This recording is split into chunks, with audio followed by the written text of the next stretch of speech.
I understand, we started talking about testosterone because that's definitely, a subject of huge interest, and both for both men and women. But let's talk about men first. What do you think is going on with men and testosterone in this modern world? Yeah. So, it's funny. When I went to medical school, I'm going to age myself, back in the 90s, we knew nothing about testosterone replacement. All the education we got was that testosterone was bad and will give you prostate cancer.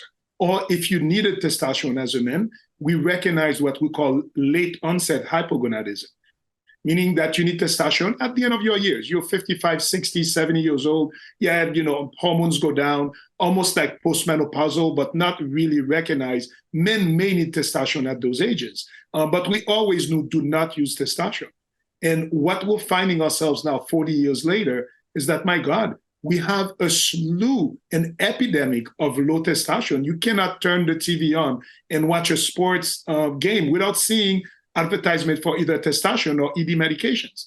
What's going on? That's always been the thing. How did we go from, maybe very few older guys need testosterone to now every man is talking about being on testosterone? What happened? So this is where the disconnect was for me.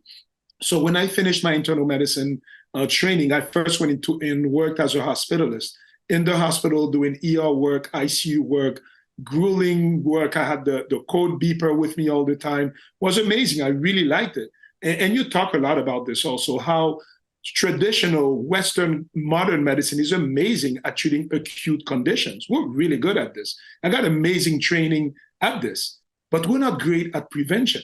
We're not great at trying to prevent this onslaught of chronic disease that we're seeing. So I went from the hospital to first opening a weight loss clinic, because to me, nutrition is the lowest hanging fruit of wellness. My undergrad major, me and my wife, it's in nutrition, which is kind of unusual. I went to the MD. I didn't do the typical biochemistry or this. I did nutrition. It's like I knew I was going to go into this. And I opened my weight loss clinic for the past 18 years. So we helped a lot of people just with nutrition, behavior modification, medication when we need to. And we helped a lot of people like now prevent them from going to the hospital.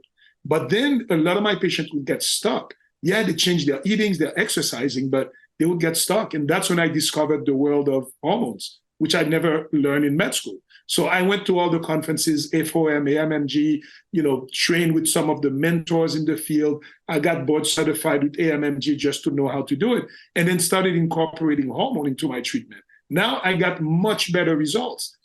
And then as I kept going into how do we help optimize patient, right? What's the goal? Why are we here?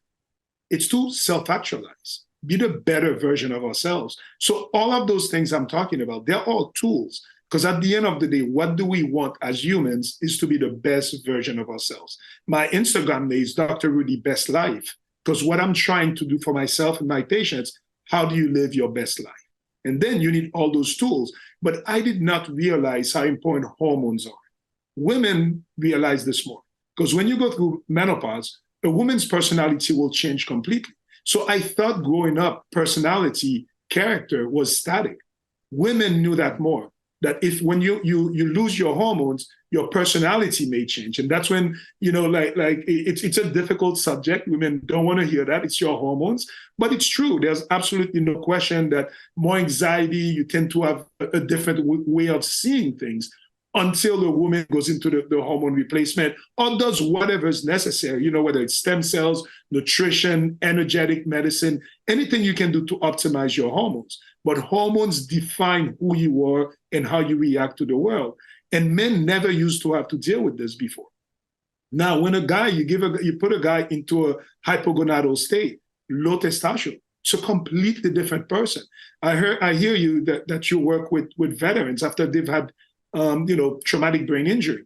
What does traumatic brain injury to men is that a lot of their hormones are not the same, whether it's testosterone, growth hormone, thyroid hormone. So you can take a man that was a beast of a man, a leader in the combat field, and then he has PTSD, and not PTSD, he has traumatic brain injury, hormonal imbalance, and then he becomes a shell of himself.